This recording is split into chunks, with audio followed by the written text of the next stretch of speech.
Para ele vencer, tinha alguém no céu, aleluia, dizendo todas as vezes que ele precisava: vai lá, meu espírito, renova ele, renova as forças dele. Aleluia. Quando ele precisava de lutar, o Espírito de Deus estava lá te dando força.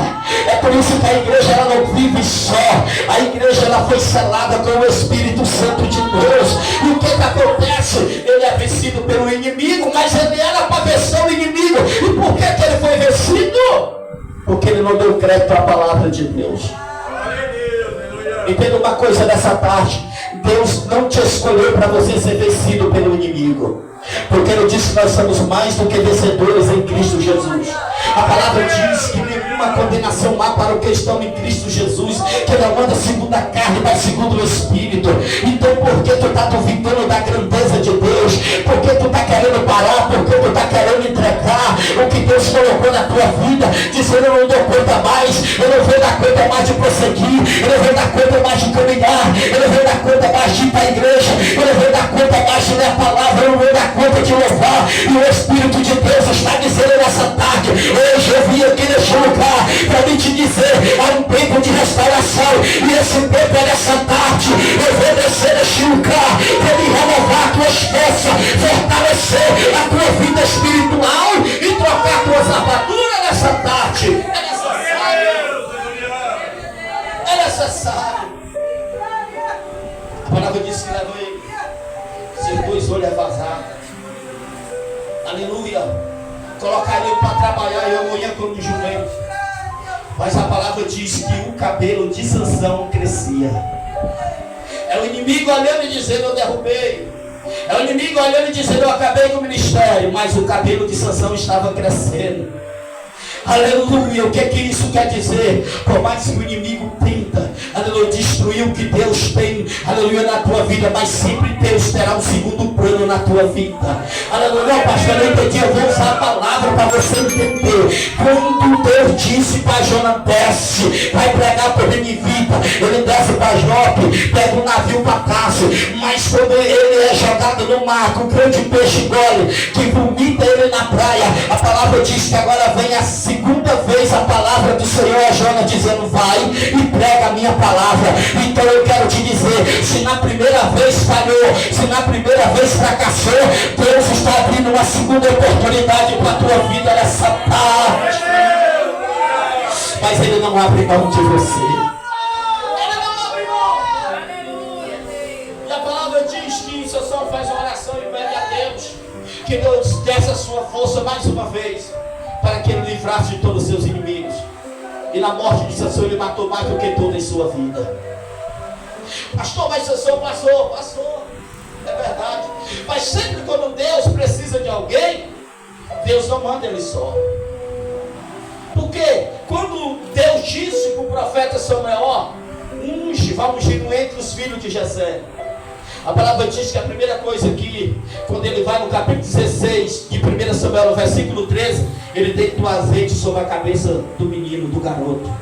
Aleluia! E o Espírito de Deus se apoderou dele. Aleluia! Ele levava as ovelhas do seu pai da mão dos leões, da mão dos ursos. Aleluia! Por que, pastor? Não era dele, mas tinha algo do céu conectado nele. Por isso que tem hora você chega e diz: ó, vou ligar para a pastora, não quero mais não dá mais não. Sabe, eu não vou mais para a igreja, não sabe, mas quando chega na hora do culto, vai apertando aquele negócio dentro de você. Você diz: ó, não quero ir, mas aí vai chegando a hora do culto. Você: rapaz, eu vou lá, sabe? É o Espírito Santo dizendo: é necessário ouvir, aleluia, a palavra de vida eterna. É necessário, aleluia, porque na casa do Senhor tem provisão. Na casa do Senhor tem renovação. Na casa do Senhor tem fortalecimento.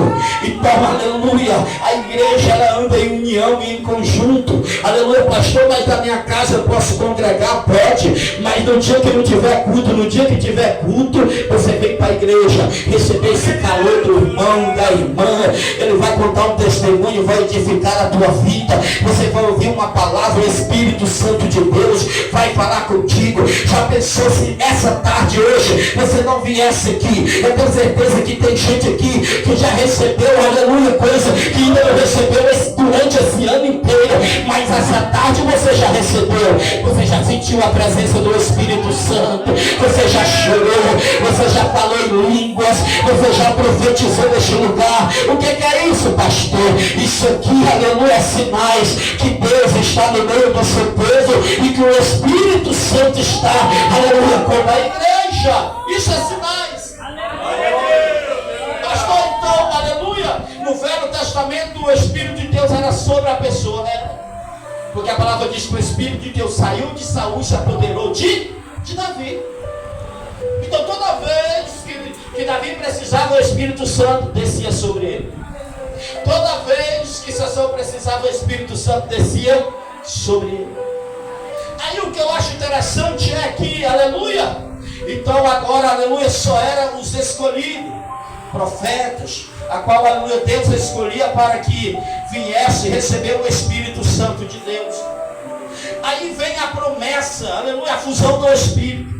A promessa agora ela vai ser decretada não só para os profetas, não só para os sacerdotes, não só para os levitas que adoravam na casa do Senhor, não. Essa promessa agora, aleluia, Deus vai usar a boca de Joel e vai dizer, olha, aleluia, quer dizer que depois derramarei do meu Espírito sobre toda a carne. Vossos filhos e vossas filhas profetizarão, vossos velhos terão sonho, e sobre os jovens, aleluia, e os jovens terão visões, e também sobre os servos e sobre as servas naquele dia derramarei do meu Espírito. Então agora a promessa não é só para o profeta, agora a promessa não é só para o rei, agora a promessa não é só para os levitas, não. A promessa agora vai abranger toda a igreja. Não vai ficar ninguém, você não entendeu, não vai ficar ninguém de fora. Agora o Espírito Santo não vai vir sobre, agora o Espírito Santo não vai vir sobre o pastor João Paulo, não. Agora o Espírito Santo ele vai vir, aleluia, na igreja, ele vai habitar na igreja, ele vai permanecer na igreja. E quem é que afirma isso? Jesus que disse, olha, aleluia, eu vou orar, quando eu voltar ao Pai, eu vou rogar. Quando Jesus está dizendo rogar, ele está dizendo, eu vou pedir, eu vou orar ao Pai, que quando eu for, ele envia o Consolador para que fique convosco para todo sempre, o Espírito da verdade. Aí ele vai dizer que o mundo não o conheceu, porque o mundo não me conheceu, também o mundo não pode conhecer ele, mas vocês vão conhecer ele. Por quê, pastor? Porque Jesus disse, ele não vai habitar sobre vocês, ele vai habitar em vós. Aleluia, vocês vão conhecer ele, porque ele vai habitar em vós. Aleluia. Então Jesus estava dizendo, a partir da hora que eu for, eu não deixo a igreja só. Eu não deixo a igreja só. Era o que Jesus está dizendo. Então era que nós pensamos que estamos sozinhos diante das batalhas. Cara, que a luta é tão grande que nós falamos, Jesus, como Jesus disse, aleluia, papai, até tu me desamparaste. Mas Jesus disse não. E eu estarei convosco todos os dias até a consumação dos séculos. Aleluia, por mais que você muitas vezes se sinta só, mas você não está só. Não está. Você não luta só. Aleluia, ele te sustenta a cada dia para você perseverar e vencer as batalhas da tua vida. Então, aleluia, Jesus vai dizer, quando eu for, o Espírito desce. E o que eu acho interessante é que a palavra do Senhor diz que é um tempo interbíblico de 400 anos que Deus se cala. De Malaquias ao Evangelho de Lucas, Deus se cala.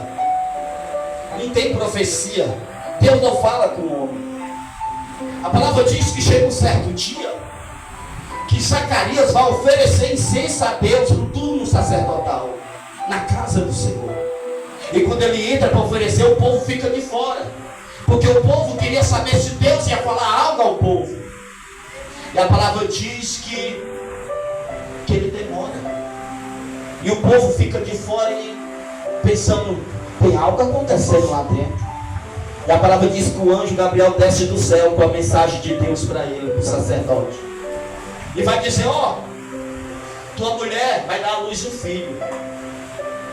Ele será grande diante dos homens. Ele vai preparar o caminho para aquele que vem depois dele. João olha e diz, mas a minha mulher é avançada de idade, eu também. Como é que isso vai acontecer? Zacarias vai dizer. Aí o anjo vai dizer, para que tu saiba que eu assisto diante de Deus. Tu ficarás mudo até o dia que o menino nascer. E ele sai, aleluia. E ele chega mudo no meio do povo. E a palavra do Senhor vai dizer que o anjo sai. E agora ele vai até Maria. Quando ele chega até Maria, ele diz, mulher, tu és agraciada entre as mulheres. Ela olha, se turba, se perturba com aquela saudação. E a palavra vai dizer, que o anjo vai dizer, olha, tu vais ser mãe, tu vais dar luz a um filho. Aleluia. E ela diz, não, eu sou virgem, ainda não me deitei com homem nenhum. Como é que eu vou dar à luz o filho? Aí o anjo vai dizer, não, será gerado do Espírito. A sombra do Altíssimo te cobrirá. E tu vai dar à luz. E ele será gerado do Espírito. E ele será, aleluia, aleluia, ele vai livrar o povo. Ele vai vir para trazer salvação para a humanidade. A palavra diz que então agora Jesus vai ser decretado a nascer, o verbo se fez carne. Então Jesus nasce em uma manjedoura, porque na estalagem não tinha lugar. Quando Jesus ele vai ser batizado no Jordão para cumprir o seu ministério, a palavra do Senhor vai dizer que agora João estava ali batizando com água para arrependimento de pecados. Mas porém, quando João olha para Jesus, no capítulo 1, no versículo 29 de João, do Evangelho de João, ele vai dizer, eis aí o Cordeiro de Deus que tirou o pecado do mundo. Aí João vai dizer, eu na verdade batizo com água, mas em um que é primeiro do que eu, que eu não sou digno de desatar as suas sandálias. Ele vos batizará com o Espírito Santo e com fogo, não muito mais depois desses dias.